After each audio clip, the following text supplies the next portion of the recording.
ये गायत्री मंत्र जो है हमारा सबसे इम्पोर्टेंट मंत्र कहा जाता है।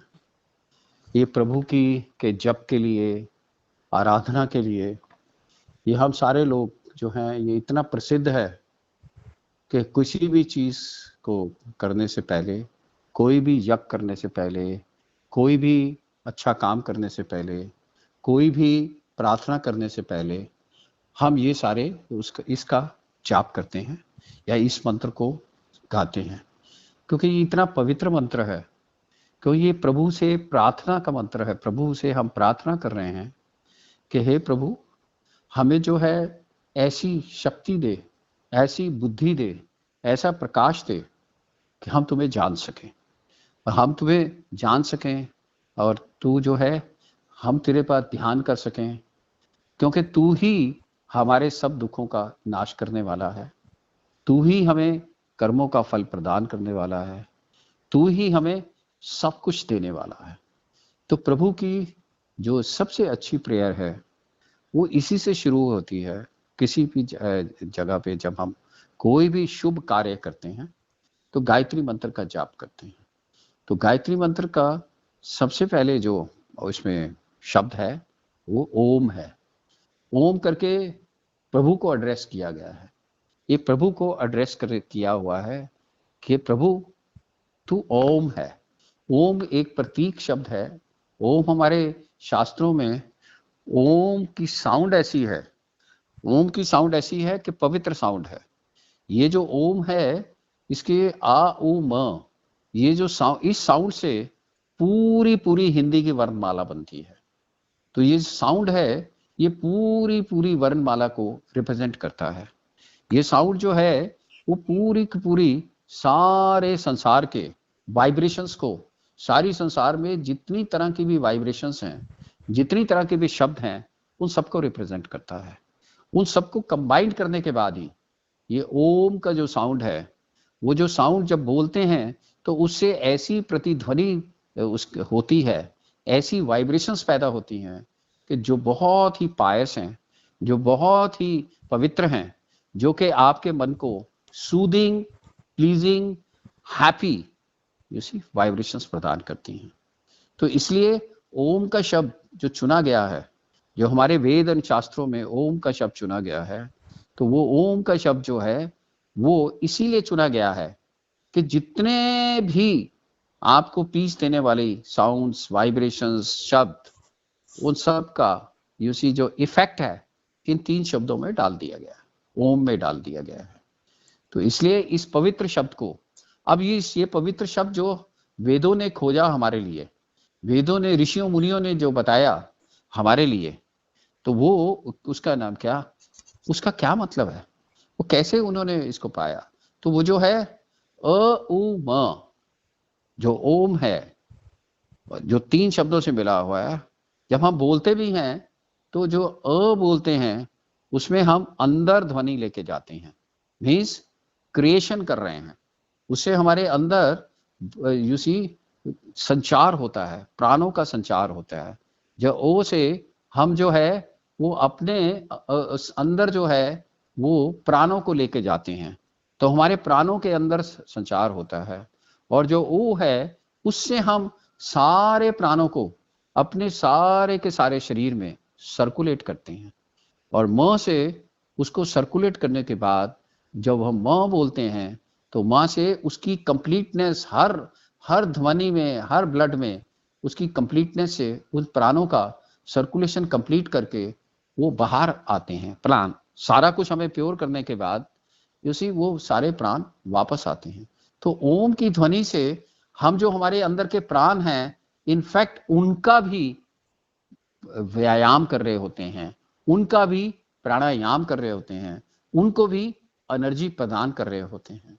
और जो ओम के ऊपर, ओम जो है क्योंकि उस ऐसी ध्वनि है जो कि हमारे प्राणों का संचार करती है, प्राणों को एनर्जी प्रदान करती है, प्राणों को चेतनता प्रदान करती है। ये एक्चुअली होता है इस शब्द को बोलने से। और इस शब्द को बोलने से आपके चारों तरफ जो वाइब्रेशंस पैदा होती हैं, जो कंपन्स पैदा होती हैं, जो स्फूर्णा होती हैं, वो भी बहुत सात्विक होती हैं, वो भी इतनी सात्विक होती हैं कि जैसे सचमुच ही अगर इसको आपने हृदय से बोला है, उस ओम का जाप किया है, तो ऐसा लगता है सचमुच ही जैसे प्रभु जो हैं आपके सानिध्य में आ गए हैं। तो इस ओम को, जो कि प्रभु का नाम है, जब हम किसी का बड़े का नाम लेते हैं, इवन अपने घरों में भी हम किसी बड़े का नाम नहीं लेते हैं। अगर नाम लेते हैं तो बड़े रिस्पेक्ट से लेते हैं, बड़े श्रद्धा से लेते हैं। सिमिलरली ये जो प्रभु का नाम हमारे ऋषि मुनियों ने उसका नाम क्या बनाया गया है, हमारे सब लोगों के नाम तो उन्होंने जन्म पत्रियों पे रखे होते हैं कि किस घड़ी में पैदा हुआ, कहाँ घड़ी में पैदा हुआ, उसके हिसाब से शब्द देते हैं हमारे हमारे जो पंडित लोग हैं। पर इसके लिए ऋषियों ने वो, क्योंकि वो है ना, तो वो कभी पैदा हुआ है ना वो कभी इस संसार से जाएगा प्रभु, उसी की वजह से ये सारा जहान है, उसी की वजह से सब कुछ है। तो उसको उन्होंने कौन सा नाम दिया है? ऐसा नाम दिया है, ऐसी वाइब्रेशंस दी हैं कि जो कभी भी समाप्त नहीं होती, हमेशा इस आकाश में गूंजती रहती हैं।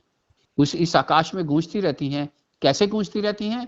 क्योंकि उन्हीं ने ही, इस ओम ने ही, जो उसका नाम क्या, जो 5 महातत्व बनाए हैं, आकाश, वायु, अग्नि, जल, पृथ्वी, तो इस ओम ने ही जो ये सारे पांचों तत्व बनाए हैं, इन पांचों तत्वों में ही जब इस ध्वनि से हम उसका नाम उच्चारित करते हैं, तो उससे इन पांचों तत्वों की में वाइब्रेशंस पैदा होनी शुरू हो जाती हैं। तो ये पांचों तत्व, उनके सतोगुण आपको आपकी तरफ अट्रैक्ट होने लग जाते हैं। तो आप उन सतोगुणों से, क्योंकि इन पांचों तत्वों की तन मात्राओं से, सतोगुण तन मात्राओं से ही आपका सूक्ष्म शरीर बना हुआ है, आपका मन बुद्धि चित्त अहंकार बना हुआ है। जब ये सारे के सारे इन पांचों तत्वों का आह्वान करते हैं, तो इन पांचों तत्वों को आह्वान करने से उनकी जो सतोगुण तन मात्रा है वो तरंगित होनी शुरू हो जाती हैं। और जैसे ही वो तरंगित होती हैं, जिससे सतोगुणी तन मात्रा से आपका मन बुद्धि चित्त अहंकार बना है, और मन बुद्धि चित्त अहंकार के साथ साथ आपकी ज्ञान इंद्रियां बनी हुई हैं। जो भी ज्ञान इंद्रियां हैं, जो भी इन पांचों भूतों को, इस संसार से जो भी चीज आप परसीव कर रहे हो, जो भी चीज आपके अंदर आ रही है, वो इन तन्मात्राओं के थ्रू आ रही है। तो इन तन्मात्राओं से जो आप देख रहे हो, जो आप सुन रहे हो, जो आप स्पर्श कर रहे हो, जब आप सूंघ रहे हो, जो अब आप उसका नाम क्या, रस ले रहे हो, जो भी आप स्वाद ले रहे हो, तो ये सारा का सारा उन 5 तत्वों का खेल है। तो इन 5 तत्वों से जब आप उसका नाम लेते हो, तो 5 तत्वों में ही, वो पांचों तत्वों में स्पंदन होता है। स्पंदन होने से क्या होता है कि आपके स्पर्श, जो वायु आपको स्पर्श करती है इसकी ध्वनि से, वो स्पर्श इतनी कोमलता से करती है कि आपकी सारी बॉडी प्रफुल्लित हो जाती है। आपका जो है रूप, जो है, जो आंखें जो हैं, वो इतनी ग्रेटिट्यूड से भर जाती हैं, आंखों में वो चमक आ जाती है। उसका नाम क्या, जो इसकी प्रतिध्वनि से होता है, ओम के जाप से होता है। और आपके अंदर उसी ऐसा मीठा मीठा, जैसे लगता है स्वाद पैदा होना लग गया। जो जल है, जल जो है, वो आपके अंदर मीठा मीठा स्वाद पैदा करना शुरू कर देता है। आपके अंदर ऐसी सुगंधित उसका नाम क्या, आपकी उसका नाम क्या है, जो इंद्रिय है, जो नाक की इंद्रिय है, जो घ्राण इंद्रिय है, उसमें अच्छी सुगंधी पैदा हो जाती है, उसमें पॉजिटिव वाइब्रेशंस पैदा हो जाती हैं। तो आप सोचिए कि उसका नाम क्या, जो ये सारा का सारा है, उसका नाम क्या है, पांचों तत्व, शब्द, स्पर्श, रूप, रस और गंध, ये सारा का सारा इस पांचों, इस ओम के जाप से सारी चीजें तरंगित होने लग जाती हैं। और इन सारों चीजों का जन्मदाता कौन है? इन सारी चीजों को लेने वाला कौन है? मन। तो मन में जब ये सब सात्विक भावनाएं जनरेट होंगी, तो आपका मन भी शांत और पीस में बहने लग जाता है। तो आपको लगता है जैसे आप उस प्रभु के सानिध्य में आ गए हो, जैसे ऐसा लगता है कि आप जो हो उसके नाम को, की वाइब्रेशंस को, उसके नाम को बोलते हुए आप जैसे उसके लोक में पहुंच गए हो। और उसका लोक कौन सा है? उसका लोक चौथा है, चौथा, जिसको तुरिया स्टेज कहते हैं, उसका तुरिया स्टेज है। तो आप उस तुरिया स्टेज में का अनुभव करने लग जाते हैं। अगर आपने ओम का जाप, उस प्रभु का जाप अगर अपने प्रॉपर ढंग से किया आपने, तो आप जो है चौथी स्टेज, जिसको करने के लिए उसी इतनी आपको मशक्कत करनी पड़ती है, जहां तक पहुंचने के लिए योगियों को चित्तवृत्ति निरोध करना पड़ता है। इसको जानने के लिए उसी इतनी तपस्या करनी पड़ती है। क्यों? क्योंकि जो तुरिया स्टेज है, जो आपकी चौथा प्लेन है, क्योंकि आपके पास 3 प्लेन हैं जो हम रोज जिन 3 प्लेनों में जाते हैं, जैसे जिसमें जागृत है, जिसमें स्वप्न है, जिसमें सुषुप्ति है। तो ये 3 प्लेन हैं जिसमें हम रोज जाते हैं और रोज आते हैं। और वो किसका मालिक है? वो कहां रहता है? चौथे प्लेन में रहता है, तुरिया स्टेज। तुरिया जो प्लेन है वो इन तीनों से बाहर है। और सबसे बड़ी बात यह है, ये ओम जो है इन तीनों प्लेन को उसी जागृत सुषुप्ति, जागृत स्वप्न और सुषुप्ति को कंट्रोल कर रहा है। वही ओम, वही प्रभु जिसका हम नाम का उच्चारण कर रहे हैं, जिसको हम रिस्पेक्ट दे रहे हैं, जिसको हम श्रद्धा दे रहे हैं, जिसके हम नाम का जाप कर रहे हैं, वो उसका नाम क्या? इन तीनों स्टेट्स का मालिक है। वही हमारी जागृत अवस्था में हमारे को चेतनता प्रदान कर रहा है। वही हमारी जागृत अवस्था में इसको प्राणों की एनर्जी प्रोवाइड कर रहा है। जागृत अवस्था में वही हमारे मन बुद्धि चित्त अहंकार में स्पंदन पैदा कर रहा है, होश पैदा कर रहा है, उनको चलने की शक्ति दे रहा है। वही ओम जो है वो हमारे संस्कारों को विचार बनने के लिए, हमारे डिजायर्स को विचार की तरह से प्रज्वलित करने के लिए, उसको मन में भावना बनाने के लिए, उसको हमारी 5 कर्म इंद्रियों से उसी कर्म करने के लिए, उसको और उस कर्म करने के बाद प्रतिक्रिया करने के लिए वो सारा का सारा सब कुछ वो प्रदान कर रहा है। और प्रतिक्रिया के बाद फिर उसकी स्मृति में जाकर उसके दोबारा संस्कार बनते हैं। इस साइकिल को जागृत अवस्था में वही ओम कंप्लीट कर रहा है। तो हम जो है उस ओम को जानने के लिए, उस ओम को जगाने के लिए, अपने अंदर उस ओम की अनुभूति को जगाने के लिए उसका जाप करते हैं। अगर हम पर उसका जाप कैसे करेंगे? जब तक हम उसको जानते नहीं, जब तक हम ये जानेंगे कि हमारी जागृत को चलाने वाला वो है, हमारे स्वप्न को चलाने वाला कौन? वही है। स्वप्न में क्या है? जागृत में तो क्या कर रहा है कि प्रभु की अपनी सृष्टि भी है। जो बाहर आपको संसार देख रहा हो वो प्रभु की सृष्टि है। तो जागृत में तो प्रभु अपनी सृष्टि को, सृष्टि भी चला रहे हैं, उसकी सृष्टि भी बाहर की चल रही है, और आपकी सृष्टि भी आपके अंदर बनाने के लिए वो प्रभु जो हैं सारी एनर्जी प्रदान दे रहे हैं। और आपकी सृष्टि जो आप अपने अंदर बना रहे हो, जो आपके सारे इंस्ट्रूमेंट्स वर्क कर रहे हैं, और प्रभु की सृष्टि में आपस में जागृत अवस्था में इंटरैक्शन होता है। आप इंटरैक्शन करते हो जागृत अवस्था में उस प्रभु की सृष्टि के साथ, और प्रभु की सृष्टि के साथ इंटरैक्शन करके अपने विचार, अपनी भावनाएं इस प्रभु की सृष्टि के ऊपर आरोपित करते हो। प्रभु की सृष्टि से आप आरोपित करके अपने संस्कारों के हिसाब से सुख और दुख का महसूस करते हो।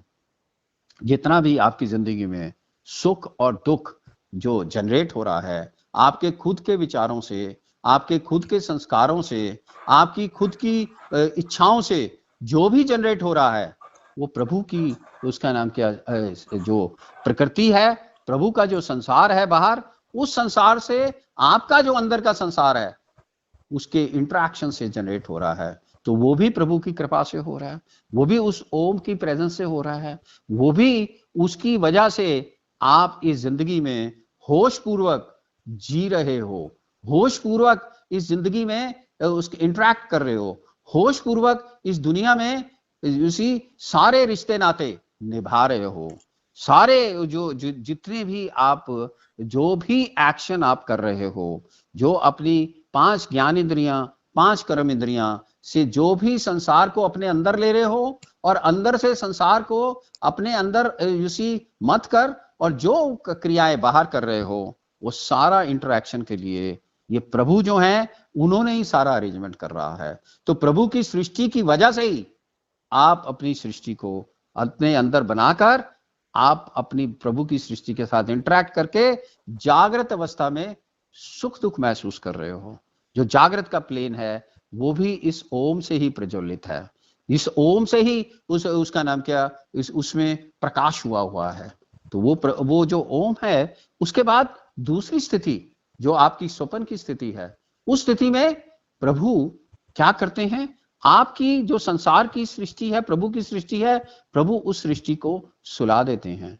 प्रभु कहते हैं अब ले, तूने जो इंटरेक्शन किया था जो संसार में, अब जो तू है, तू अपने अंदर जो सृष्टि बनाई है तूने, उस सृष्टि को चख, उस सृष्टि को देख कि तूने मेरे साथ इंटरेक्शन करते हुए, तूने जो मेरी सृष्टि के साथ इंटरेक्ट किया, और जो तुझे इंटरेक्ट की शक्ति थी वो भी मेरी ही थी, उस शक्ति को से जो इंटरेक्ट किया, और उस शक्ति से अपनी जो तुमने अपने अंदर स्थिति बनाई, या अपने अंदर जो भी उसके लिए अपनी सृष्टि बनाई है इंटरेक्ट करके, अपनी सृष्टि को सपने में देख कि तूने कैसी सृष्टि बनाई है।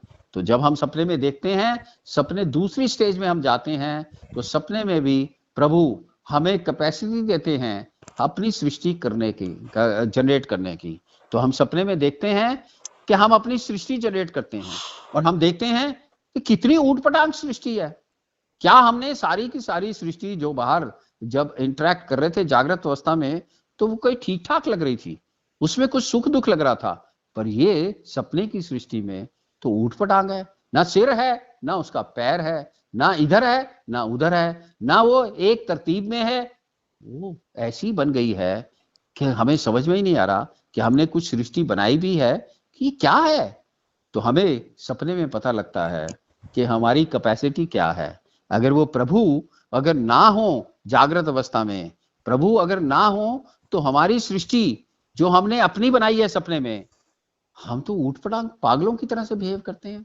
और एक्चुअली हमारे शास्त्र कहते हैं, अगर सपने वाली सृष्टि किसी के मन में जागृत अवस्था में पैदा हो जाए, तो उसको पागल खाने जाना पड़ेगा। जो पागल हैं उनमें और हम में सिर्फ यही डिफरेंस है कि हमारा जो मन है वो प्रेजेंट में रह के प्रभु की सृष्टि का राज के बुद्धि के साथ काम करके एक तरीके से सोचता है, और सपने में क्योंकि प्रभु की सृष्टि हटा देते हैं प्रभु, तो वो ऊटपटांग बातें से सोचता है। तो अगर सपने वाली स्थिति अगर आपकी जागृत में प्लेन में आ जाए, तो आप पागल करार दिए जाओगे। तो आपको देखिए कि प्रभु की बुद्धि के बिना, प्रभु के प्रकाश के बिना, आप अगर सपने वाली जो आपकी अपनी इंडिविजुअल सृष्टि थी, अगर वो जागृत में आपके अंदर आ जाती है, तो आप संसार के लिए पागल करार दे दिए जाते हो।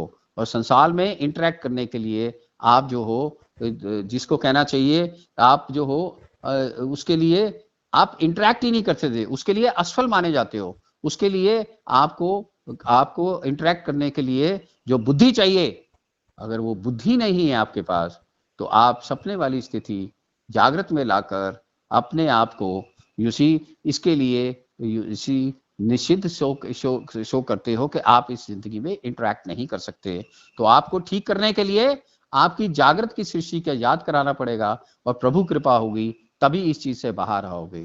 तो तीसरी जो स्टेज है जो ओम हमें प्रोवाइड करते हैं, वो क्या है, हमारी डीप स्लीप, जो हमारी सुषुप्ति है। उस डीप स्लीप में क्या करते हैं ये मनुष्य, क्या करता है, जागृत में इतना सारा काम करता रहता है। आप 75,000 के थॉट्स के करीब लेते रहते हो, तो इन 75,000 थॉट्स से आप क्या करते हो, सारा दिन अपने आप को थका लेते हो, इतना थका लेते हो, इतना आप थक जाते हो, इतनी आप क्या करते हो, क्योंकि 3 तरह से कर्म करते हो, विचारों से कर्म कर रहे हो, बोलकर कर्म कर रहे हो, और अपनी कर्म इंद्रियों से काम कर रहे हो। तीनों चीजों से काम करते हुए इतना थक जाते हो कि आपके अंदर कोई भी एनर्जी नहीं रहती। तो आपको दोबारा चार्जिंग की जरूरत है, और वो चार्जिंग कहां से मिलती है, प्रभु से मिलती है। तो इसलिए प्रभु ने तीसरी स्टेज बताई, तीसरी स्टेज आपको दी कि भाई अब ये थक गया है, और इसने क्या किया है, अपनी सृष्टि का भी इसने स्वाद ले लिया सपने में, जो ऊटपटांग है, और जो इसने जागृत में भी प्रभु की सृष्टि के साथ अपनी सृष्टि का इंटरेक्शन करके ये भी स्वाद ले लिया, और अब थक गया, इसकी एनर्जी हो गई है। अब इतनी एनर्जी इसने कर दी है कि अब इसको सोने की जरूरत है। तो प्रभु क्या करते हैं कि आपको डीप स्लीप में आपको चार्जिंग करने के लिए डीप स्लीप में ले जाते हैं, कि आप रोज डीप स्लीप में जाकर अपनी चार्जिंग करते हो। मींस जो आपकी बैटरी डिस्चार्ज हो गई थी, जो आपका मन थक गया था, आपकी बुद्धि जो है सोचने के लिए निष्क्रिय हो गई थी, आपका जो शरीर है वो भी इतना ज्यादा थक गया था कि आपको सोने पे जैसे मोबाइल चार्जर होता है, वैसे ही डीप स्लीप के प्लेन में जब आप सुषुप्ति में जाते हो तो प्रभु आपको चार्ज करते हैं, चार्ज करके आपको फिर सुबह तरोताजा बना देते हैं और आप कहते हो कि हाँ मैं अच्छी तरह से सोया। या मुझे, और जिस पर्सन को आप ये सोचिए, जो पर्सन ने जागृत अवस्था में ठीक काम नहीं करते या ठीक प्रभु के राइट कर्म हैं अगर वो नहीं करते हैं और बहुत ज्यादा अपने आप को थकाते हैं तो उनको इनसोम्निया की बीमारी हो जाती है, उनको रात को नींद आनी बंद हो जाती है। तो नींद आनी बंद का होने का मतलब क्या है? उनका जो चार्जर है जिससे वो प्रफुल्लित होते थे, जिसमें जाकर प्रभु उनको दोबारा तरोताजा करते थे, वो मोबाइल, वो चार्जर वीक हो गया है, उसकी बैटरी, और अब उसको नींद नहीं आती। तो ये तीनों प्लेन में प्रभु आपको घुमाते हुए, जागृत में, स्वप्न में, सुषुप्ति में घुमाते हुए आपको इस संसार में ले रहे हैं। और आप कहाँ रहते हैं?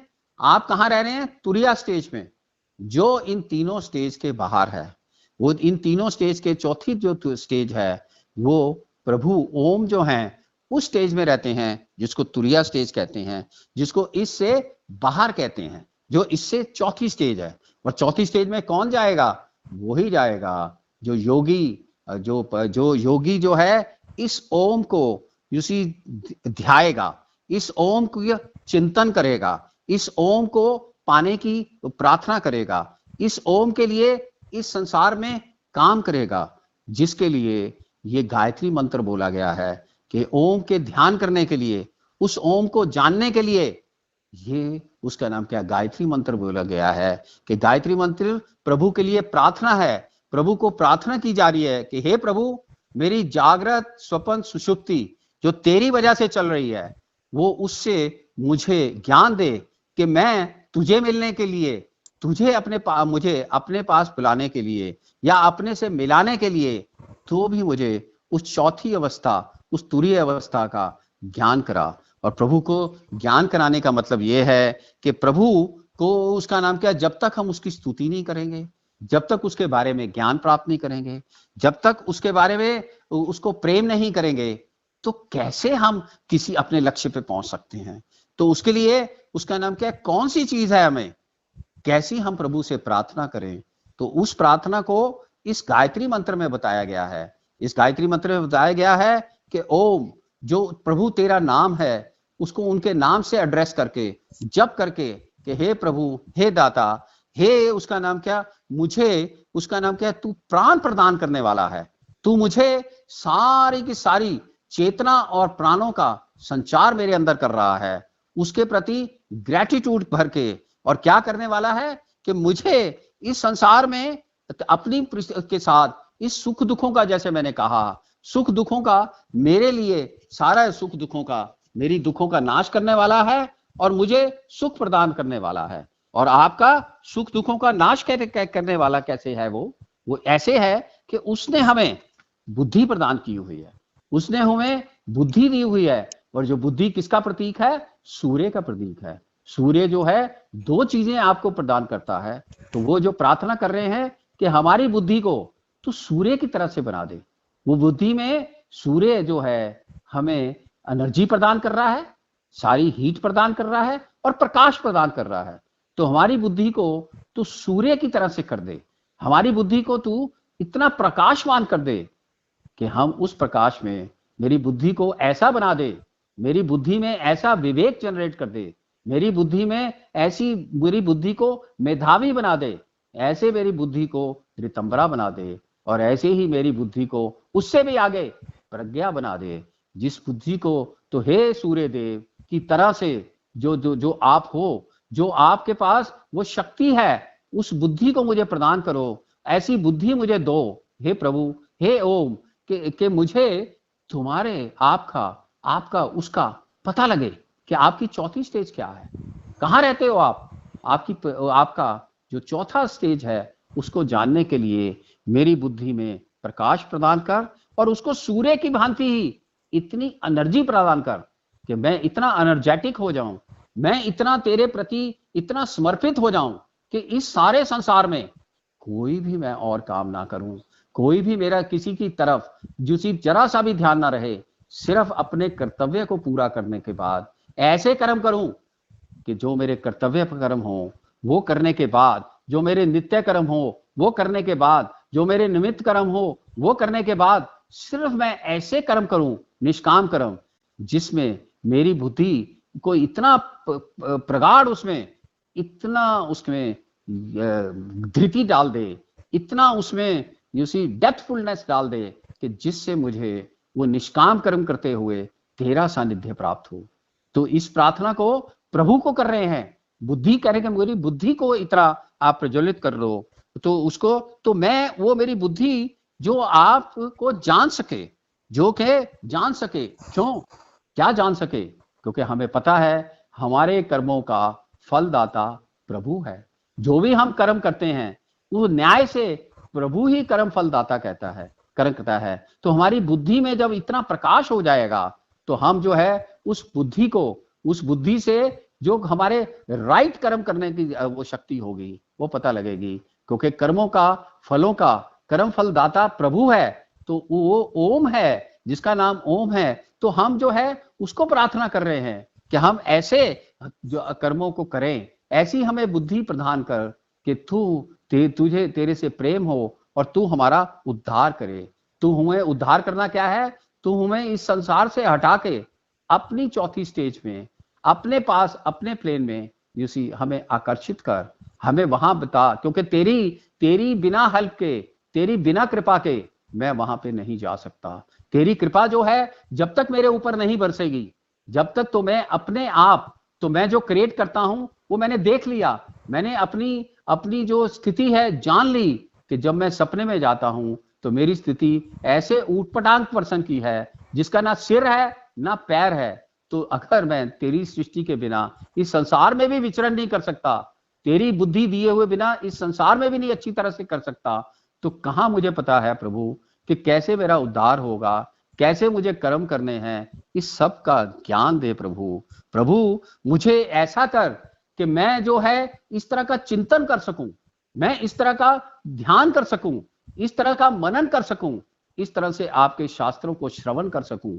जो भी शास्त्र आपके हैं, जो भी जिसमें आपका रूप बताया है, जिसमें आपको मिलने के तरीके बताए हैं, जिसमें आपसे मिलने के साधन बताए गए हैं, ऐसे शास्त्रों का मैं मनन करूं, श्रवण करूं, फिर मनन करूं और फिर मैं निध्यासन करूं, उन शास्त्रों को पढ़ूं, उन शास्त्रों को अपने अंदर चिंतन करूं। पर मैं चिंतन किससे करूंगा प्रभु, जब तक मुझे मेरे अंदर वो कंसंट्रेशन, वो धारणा, वो ध्यान वो नहीं पैदा होगा, जिससे कि मैं, जब धारणा ध्यान वाला, समाधि वाला संयम पैदा नहीं होगा तो कैसे आत्म चिंतन करूंगा प्रभु, कैसे आपको जानूंगा, कैसे मेडिटेशन करूंगा। उसके लिए मुझे प्रभु मेरा उद्धार कर, मुझे ऐसी बुद्धि दे सूर्य की तरह से, जो इतनी उज्जवल हो, इतना वो हो कि मेरी बुद्धि में ऐसा हो कि इतनी शक्ति प्रदान कर प्रभु मुझे, उसका नाम क्या, अपनी तरफ जाने के लिए ये सारी की सारी चीजें प्रभु मुझे प्रदान कर, और मैं तुझे बार बार नमन करूं, मैं तेरी बार बार प्रार्थना करूं, मैं बार बार इस चीज का जप करूं, बट सो दैट मैं उस चीज को जान सकूं प्रभु, वो तेरी जब चीजों को पहचान सकूं प्रभु। मुझे ये पता लगे कि इस कर्मों से मुझे ये मिलेगा, मुझे पता लगे कि तुझे जानने के लिए कैसे मुझे ध्यान करना पड़ेगा, कैसे मुझे इस जागृत अवस्था में बैठकर तेरा जाप करना पड़ेगा, कैसे मुझे गायत्री मंत्र के जाप से तेरा ध्यान हो, मुझे पता लगे कि मुझे कैसे तुझे पाऊंगा, कैसे मैं चौथी स्टेज पे जाऊंगा, कैसे मैं तेरे साथ मिलूंगा।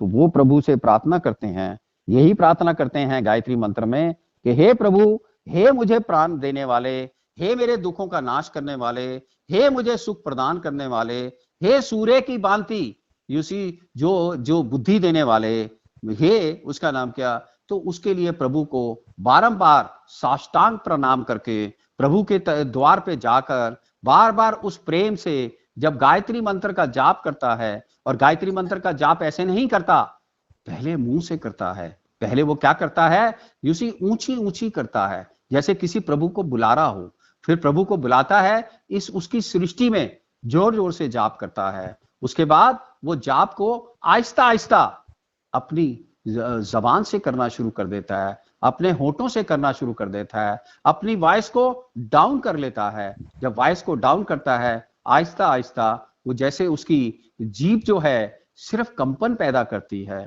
फिर उसके बाद क्या करता है, उसके बाद तीसरी स्टेज आती है कि अपने कंठ से यूसी गायत्री मंत्र का जाप शुरू करता है।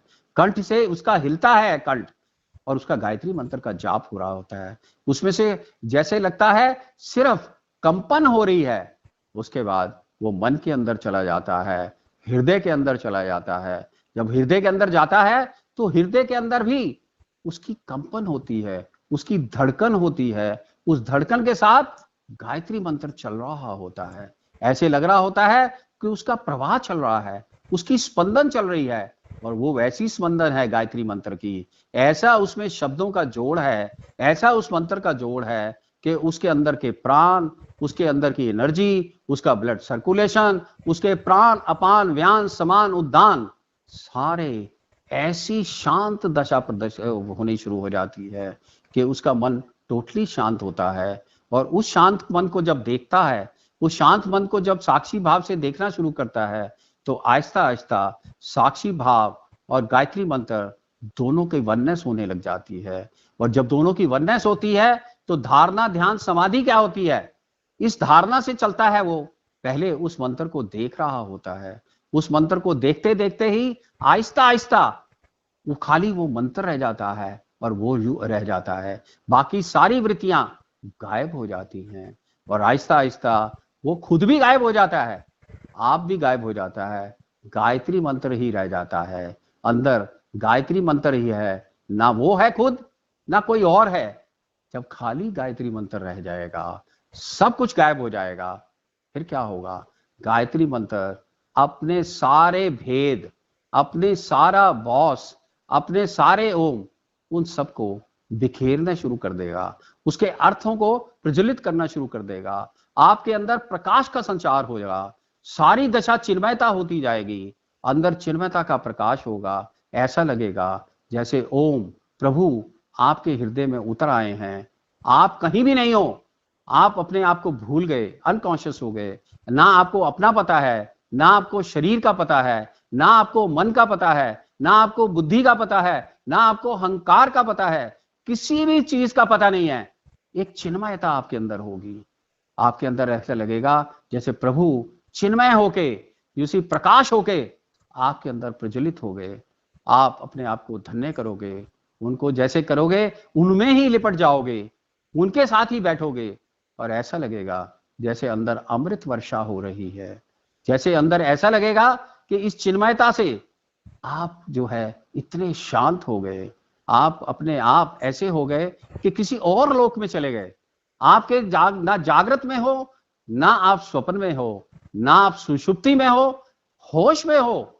होश है और प्रकाश है, होश और प्रकाश का संगम होगा। जब होश और प्रकाश का संगम होगा तो ऐसे लगेगा चौथी स्टेज में, चौथे प्लेन में प्रभु अपने प्रसाद से, अपनी अपनी कृपा से उस प्लेन में आपको ले जाएंगे। तो ऐसा लगेगा कि आज आपने इस गायत्री मंत्र से उस प्रभु के दर्शन कर लिए, और उसके दर्शन करके आप निहाल हो जाओगे, आपकी आंखों में अश्रु होंगे। जब आप वापस आओगे वहां से, अश्रु होंगे, प्रभु के प्रति इतना इतना ग्रेटिट्यूड होगा, प्रभु के इतनी उसकी प्रेयर करोगे। आप कहोगे हे प्रभु, मुझे रोज इस चिन्मयता में लेकर जा। इस चिन्मयता को पाकर मैंने इस संसार में कभी भी ऐसा सुख नहीं पाया, कभी भी मैंने ऐसा कुछ टाइम नहीं देखा जब मुझे इतनी सुख की वर्षा लगी हो।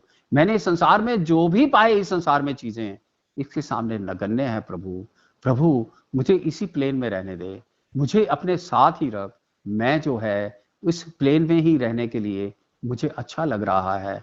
मुझे मेरे जागृत में नहीं जाना, मुझे स्वप्न में नहीं जाना, मुझे सुषुप्ति में नहीं जाना, मुझे तो तेरे ही प्लेन में तेरे साथ रहना है। हे ओम, हे प्रभु, आप बारंबार आपके अंदर जब आप वहां से वापस लौटोगे यही लगेगा।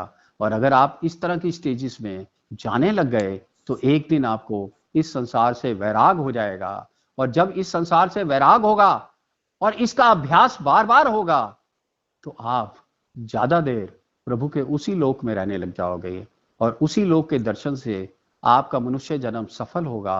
और मनुष्य जन्म जिसके लिए आप इस संसार में आए थे वो जन्म सफल होगा और आपको पता लगेगा कि ना मेरा जन्म होता है ना मेरी मृत्यु होती है। ये शरीर जो है यही जाता आता रहता है। ये जो शरीर है ये अब मेरे पास नहीं है और मैं चिन्मय हूं, मैं चेतनता हूं, मैं प्रकाश हूं, मैं शरीर हूं ही नहीं।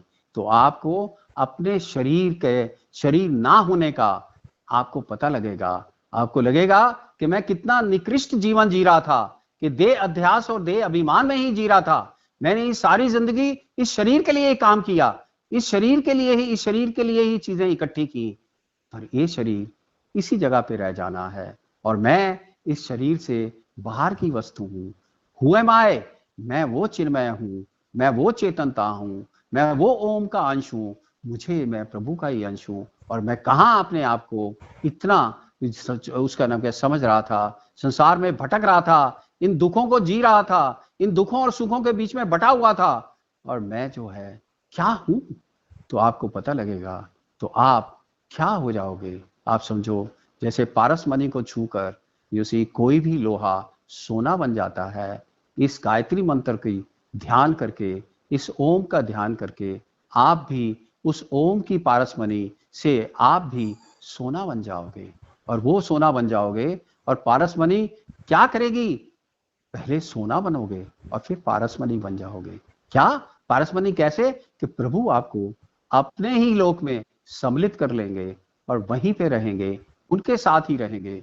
तो आप सोचिए कि इस गायत्री मंत्र के मेडिटेशन से, इस गायत्री मंत्र के ध्यान से आप वो पारसमणि बन सकते हो, जिसके सारे ऋषि मुनि, जिसके लिए सारे लोग इतनी तपस्या करते हैं। अगर आप इस चीज से कर लो, इस तरह से आप इसको अपनी जिंदगी में डाल लो, तो आप उस प्रभु को आसानी से पा सकते हो। तो इस मंत्र का, इसका समझिए कि कितनी कितनी इंपॉर्टेंस है। तो इसको बड़े प्रेम से, बड़े ध्यान से आप इसका जाप करया करिए और इसके इन मतलबों को समझ के प्रभु के प्रति नतमस्तक होइए। अगर इस तरह से आप नतमस्तक करेंगे तो एक दिन प्रभु आपके इस आह्वान को स्वीकार करेंगे और आपको अपने प्लेन में अपने साथ ले जाएंगे। Thank you.